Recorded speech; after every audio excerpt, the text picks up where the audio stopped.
Welcome to the Mojo Market Report.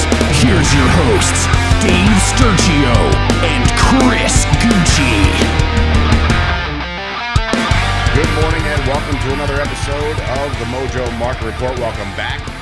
It is Dave Sturchio, it is Chris Gueci, and of course A5, Anthony behind the glass here at Chop Studios for another installment here on a Wednesday. Believe it or not, we are heading into week number 18. Obviously, first and foremost, our continued thoughts and prayers with Damar Hamlin and his entire family, the entire Bills organization, and everybody affected by it.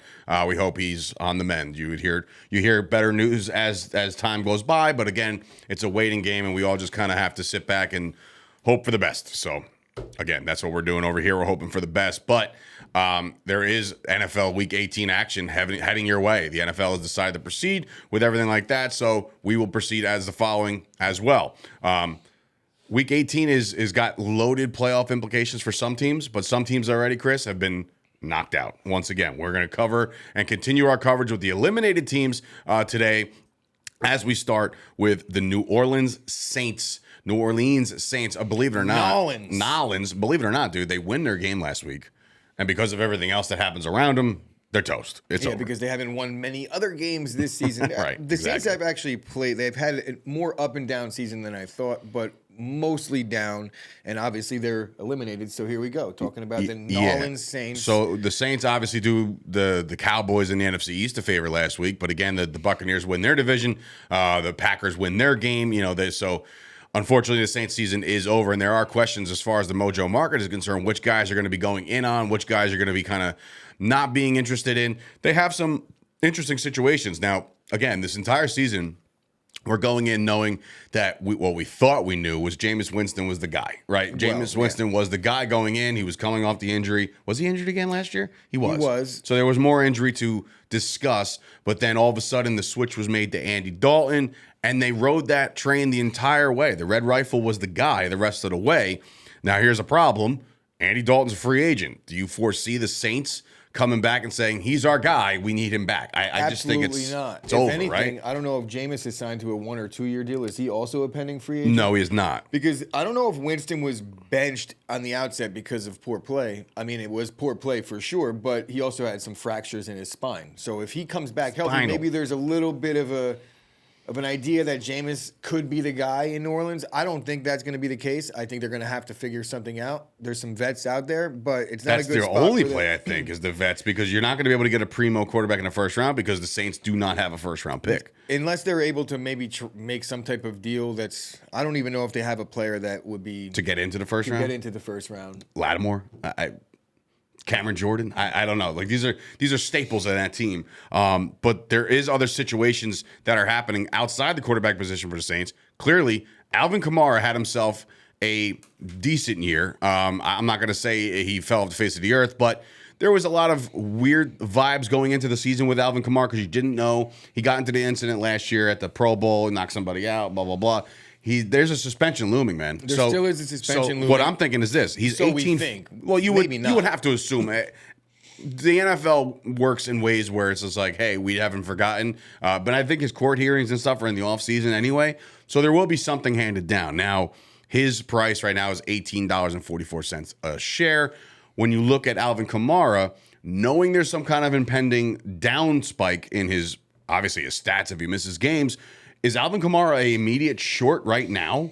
Starting now? Yeah, I would short Kamara. Okay. First of all, if you look at his numbers, you could say cumulatively he had a decent season when you look at it all said and done. But in terms of standards for Alvin Kamara, way below his average. We didn't talk enough about him, which means he just didn't have the year. The Saints had a down year. Him in between the tackles is pretty much non-existent. They're using anybody but him. They're bringing in guys like Mark Ingram for the 15th time to carry the ball 10, 12 times a game because Kamara has not been able to, shoulder the load. He can't carry the ball 20 times a game. I'm looking at his usage. He is decent out of the backfield catching the ball, and we all knew that already. But even still there, I would say it's been somewhat of a down season, especially the last month or so. They used him a lot in the passing game in the middle of the season, and they kind of picked up with the running attack with him down the stretch, but the passing kind of left. I'm not so sure about Kamara. He's already entering he's on his second contract already. It's a bad deal, right? The Saints are in a bad spot with the Kamara deal. He's facing suspension. The fact that he's already trending downwards and he can't carry the ball in between tackles, he may stick around as a pass catcher, but you're not going to be able to meet the expectations that he's ended up setting for himself with the great play he's had early in his career. So I'm 100% going short on Kamara. This year he was guaranteed $7 million. Next year's guarantee, you ready for this, is only $1 million, and then there's no more guarantees after that. So he's gone. So when it comes to the running back situation, his extension was signed in 2020. What's his base salary? His base salary, well, that's another story. His base salary this past year was, believe it or not, only $1 million. And his prorated bonuses, roster bonuses, everything came out to $7 million for the year, the cap hit. Next year's cap hit is a little bit more significant. His cap number this year was $6 million. Next year is $16 million. So he's gone. You think Alvin Kamara's out? I mean, put it this way, if the cap hit next year is $16 million next year. If it's $16 million next year, it is. Right? Mm-hmm. So that's the cap hit, and there's no guarantees attached to it? I mean, there's a mil, but that's nothing. Nothing. You sneeze at that in the NFL. Yeah, so Kamara's gone. Wow. Oh, God, he's going to wind up in Philly. Ugh, I can feel it. I don't think so. There's one guy to actually, some positivity. Last year, they drafted Chris Olave. He turned out to be really, really good at football.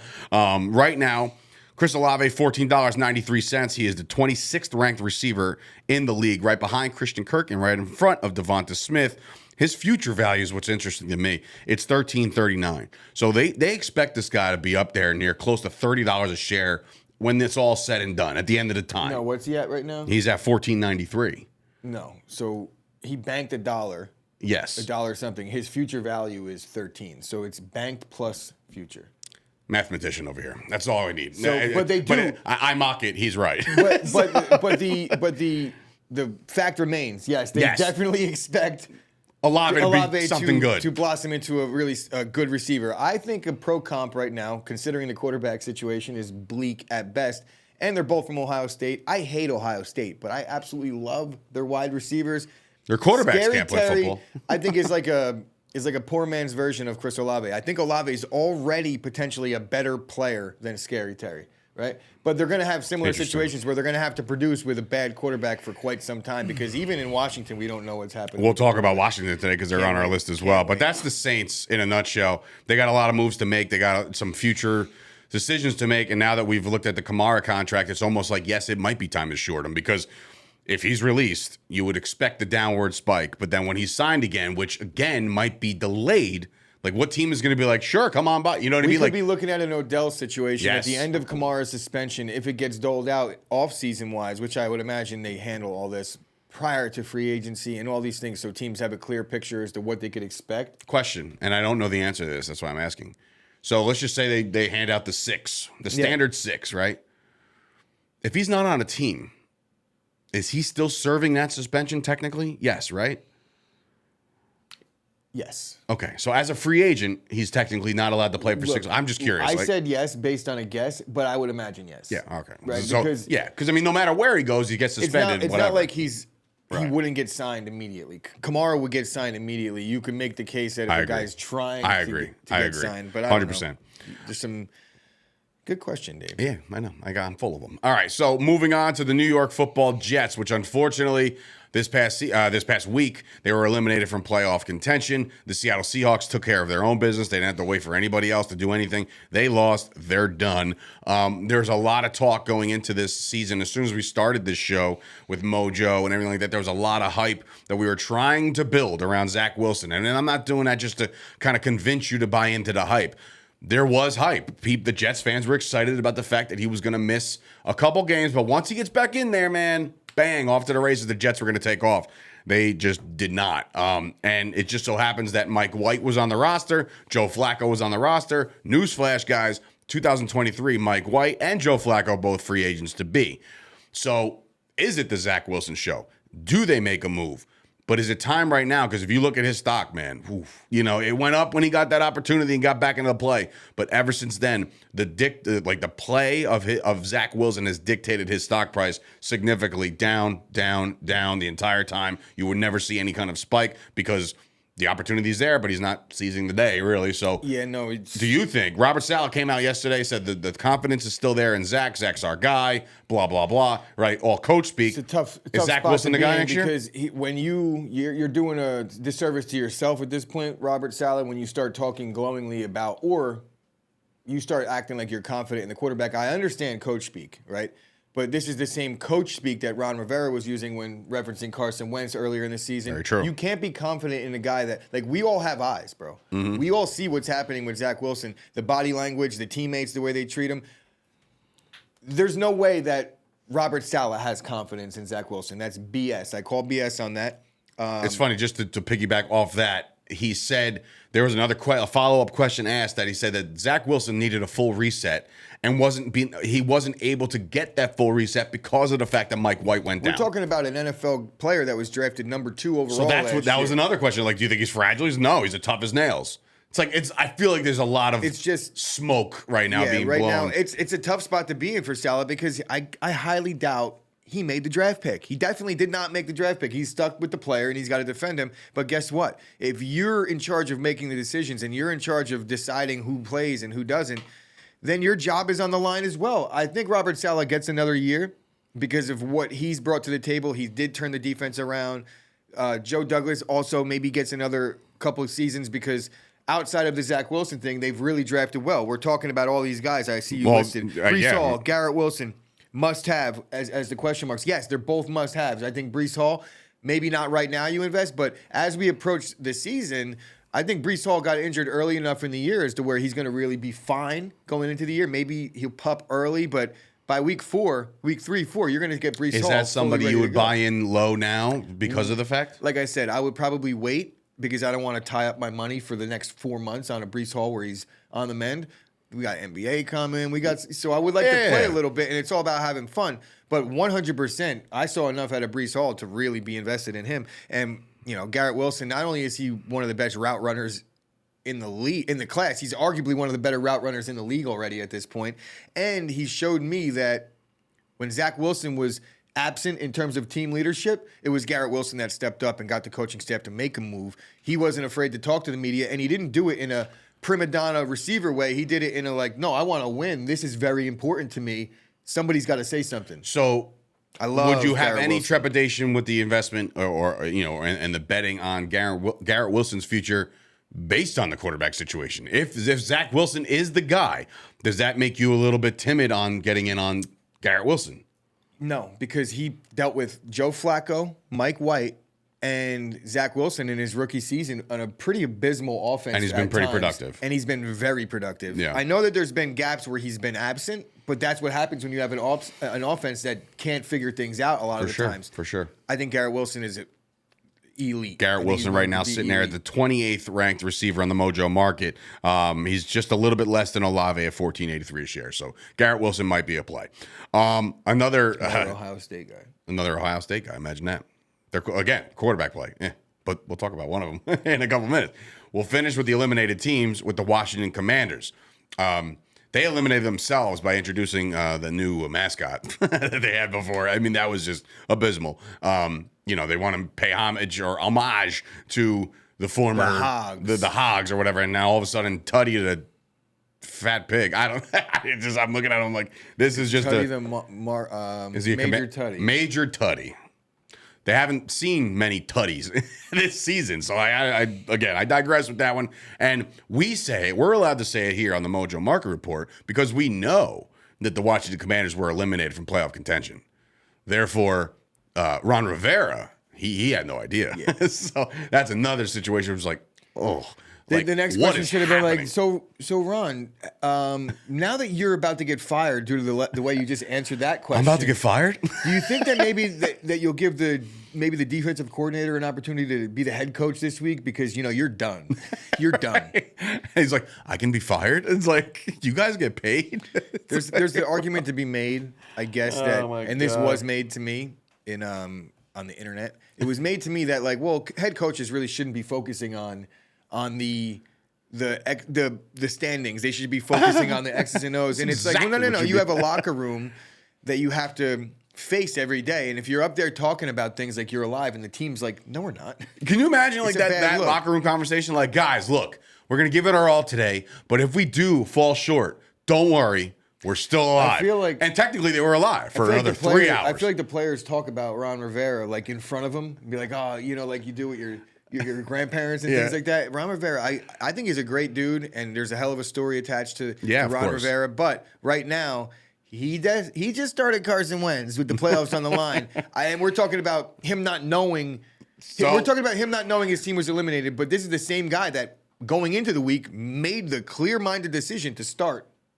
The guy that put you Carson in that situation. Wentz. So again, rough times over there in Washington. We're all aware of that. They thought this resurgence, new name change, all this stuff was going to just right all the wrongs. And they've just kind of went in the opposite direction. They hired Ron Rivera as like a damage control, and it's dragging him down. Change the culture, and then they introduced the pig. They're just dragging him down with him. All right, so we're talking about Wentz. Heineke is a free agent. Like, is what we said about the what team were we talking about? Jets. No. The Saints. A couple weeks ago, it was about like the Colts. Is the quarterback right now on the roster for next year? Like, is Heineke believed in? Is Wentz out? Like, you would have to assume if all goes to chalk to what we're talking about, that maybe Ron Rivera is gone.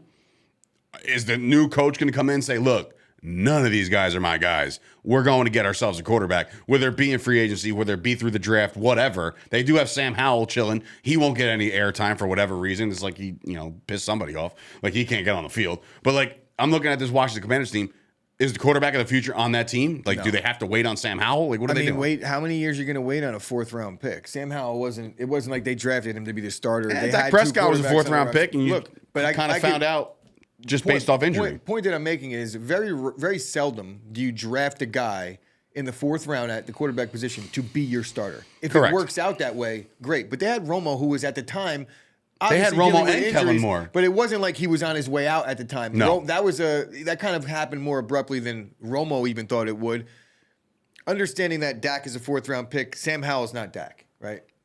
We could agree to that. Wow, it's like it's an endorsement for Dak a little bit. I guess. It's Sam Howell. Dave, give me a break here. I'm trying to listen. But I think when we're looking at the Commanders, they might be for sale. They have new ownership potentially. With new ownership could come a whole new regime change, and they could have a whole new philosophy going. They go back to the old name as early as next season. No, I don't know how long it's going to take to make the sale, but there's supposedly like upwards of $8 billion offers for the Commanders. Wait, 8 what? $8 billion. Oh, there's a million. It's just like, damn, it is a fire sale down there in Washington. So with the idea that there could be new ownership, the idea that there could be a new coach, the idea that there could be a new quarterback, the idea that we have no idea. Basically, all those ideas, but we have no idea. Terry McLaurin's going to be there catching 80 to 90 balls from a bad quarterback. I was just going to say, we know Brian Robinson is going to be there. We know they're going to stop the run. Is McLaurin and Garrett Wilson like Spider-Man emoji? I don't think Heineke is brought back to be the starter. If Heineke has ambition to be a starter in this league, his best chance is to be a backup on a team with Carson Wentz named the starter. Right. So that's his only chance at starting. I think he's a good player, but he's proven over the course of the last couple seasons that he is a very, very good backup. Yes. Because he's the same guy that just got benched for Carson Wentz. Whether Rivera's clueless or not, that still happened. Mm-hmm. If he was an elite quarterback that everyone is clamoring saying, Heineke, I get it, but he still got benched for Carson Wentz. So, no, he's not a starter in the league. He's a great backup. So the positive you can stay out of this, you were talking about a good story for Ron Rivera, a great story out of Brian Robinson this year. Obviously, we all know what happened to him in the preseason. It was just an incredible story, unfortunate situation, and all of a sudden he makes his way back within like 6 weeks, 7 weeks of the NFL season. And I'm looking at Brian Robinson like, man, the market has not caught up to him yet. He's $7.24. He's up 30% since draft day. Brian Robinson's your gold mine if you're going to do anything with any commander, right? Yeah, him or Scary Terry. You're still in on Terry, huh? I do like. I mean, he's so consistent. I don't know. I have to look at. I'm not in on him right now. I want to look a little bit because I have like 13 receivers in my portfolio right now, so I can't really just receiver keep heavy. dumping in. I like it. All right, especially with the Commanders. So obviously, after Week 18, we'll be ready for the playoffs. Given schedule changes or any other adjustments, we'll obviously keep you updated. As far as we know, it's 18, and then it's the playoffs. So we'll see what happens with the Bengals and the Bills. Obviously, with their suspended game. So again, can't touch on that because we don't know anything. NFL prospects, right? We're not going to go too far deep on them, but there are two guys that we are focused in on right now. CJ Stroud, Bryce Young, both are here. They are entering the Mojo Market as an NFL player in about 4 or 5 months from now. So it's right there. It's now time to really, like, you've obviously just watched CJ Stroud play his final college game, and he went 23 of 34 for 348 and 4 touchdowns versus Georgia, one of the biggest powerhouse defenses in the country. So what you saw out of him in that, 85 touchdowns in 2 years of active play. He had a game in 2020. Nobody really counts that one. But 2 years, over 8,000 yards passing, 85 touchdowns. Is this the guy? Like, is CJ Stroud the overall clear-cut #1 pick in the draft next year? I think he should be, based on my assessment, but I'm not watching the film and breaking it down the way these scouts are. I don't think he's going to be. I think Bryce Young still is expected to be the #1 pick. You're just player comps for CJ Stroud. They're comparing him to a Joe Burrow, to a Jared Goff, and I know Goff doesn't have the success that you would hope, but like style of play. I've seen a few different things. I've seen Herbert comparisons. He's basically a guy that can run but doesn't, which is a very good quality I think you could have for a quarterback. It's basically the opposite of a Justin Fields, where because he can't throw. Can't run but doesn't? That's a Dak Prescott. No, can run but doesn't. Can run but doesn't. Yeah. Dak. He can run. He has the running ability. He just doesn't. Like, when you have the ability to break the pocket and make things happen on third down in the NFL, that gives you such an advantage. He's not really required it's like to new do age it. Russ. At Ohio State, there's really no reason. They don't have to design the plays. If you look, we've been talking about, or at least I have, how many receivers do we talk about on a weekly basis that have graduated from Ohio State or left early from Ohio State, because you don't even have to graduate to go to the NFL. But look, and then we got 2 more in the pipeline. You can make the case that, all right, they have 2 potentially top 5 receivers in the country on that roster right now. Are they eligible? I don't think Marvin Harrison Jr. No, he's too young, I right? think he's young, and they have Smith and Nigba, and bro, these guys are studs. He didn't even play. It's a wide receiver mill at Ohio State. They're cranking him out year. But then there's that knock on Ohio State quarterbacks where they don't win in the NFL. Even Justin Fields this year, he's basically. Everyone was touting him as the best quarterback of the class. That kind of changed. I think 3-13 too. Yeah, so. they're 3-13. They're probably going to lose again this week, even though there are only 1-point dogs to the Vikings. 1-point dogs to the 13-3 Minnesota Vikings. Figure that one out. Look, he's 6'3", 220. So I think the pro comps of some of these guys like Joe Burrow. I think Joe Burrow's 6'5". I think Justin Herbert's 6'5". So he's a little bit smaller, but I would put him a little bit more in the realm of. Size-wise, he's like an Aaron Rodgers type, Pat Mahomes, the exact prototype quarterback, if you ask me. Mm-hmm. Big is better, but big tree fall hard. I feel like the 6'2", 6'3", 220 range is where I would want my quarterback to be. The Bryce Young theory is that he's a smaller quarterback. Yeah. His comp is Russ Wilson. Bryce Young has absolutely balled out. That's even a stretch. What? I think he's like, Russ is like stocky. I think Bryce Young's knock on him is that he's not as big as they list him at, and he's like maybe like not as heavy. He's like I think he's 5'11", like 185. I think he's very. Her turned into dust when the first defensive lineman comes in there. He looks like Devontae Smith playing quarterback. Yikes! All right, well that's a terrible comparison. Terrible in his regard. Kyler is like a little bit smaller than Bryce Young. Well, Kyler's on another level of small. But anyway, 2021. Here's my knock on. Did he miss any time, Bryce Young? Mm-mm. No. All right. So then. Oh yeah, he was hurt. He was banged up a little bit. Okay, because in 2021 throws for 47 touchdowns. This year 32, 15 less. So again, time missed or not, obviously statistically he went down a little bit. But if Bryce Young is being rumored to the Texans or whoever winds up with the #1 pick, I think the Texans locked that up last week. I also think he has a bowl game ahead of him this year still. How many bowl games are left? Right? Did Alabama play the bowl game? I have not seen Alabama. I don't think they did. That they did? Yeah. They did? They won. They won? What bowl was it? It's probably like the Gatorade blue-colored, like, Outback Bowl. It wasn't the Duke's Mayo Bowl, was it? The what? Duke's Mayo? It was not the Duke's Mayo Bowl. But anyway, those 2 quarterbacks, keep your eye on them. We'll obviously dive way, way deeper. So who do you think goes 1? Based off of Who's what the I've... Texan? It's CJ Stroud, I think. I think that this is the guy that after seeing what he did in that playoff game against a very, very, very good Georgia NFL-like defense, if he could show up in those games, this guy could show up. I mean, look, again, it's going to be Houston, and that's the stinky part of being this great on a bad team. That Houston Texans team might be bad for 2-3 years. Ohio State might beat the Texans. No, they would get killed by the Texans, but you get my point. No, they would get dominated. What about Georgia? Dominated. Any college team take out the Texans?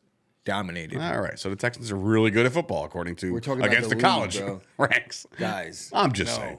What? And he's not on the mic. I'm dying to know because this is something that like there's just no way. So you don't think that the best college football team in the country can beat the Texans? Absolutely not.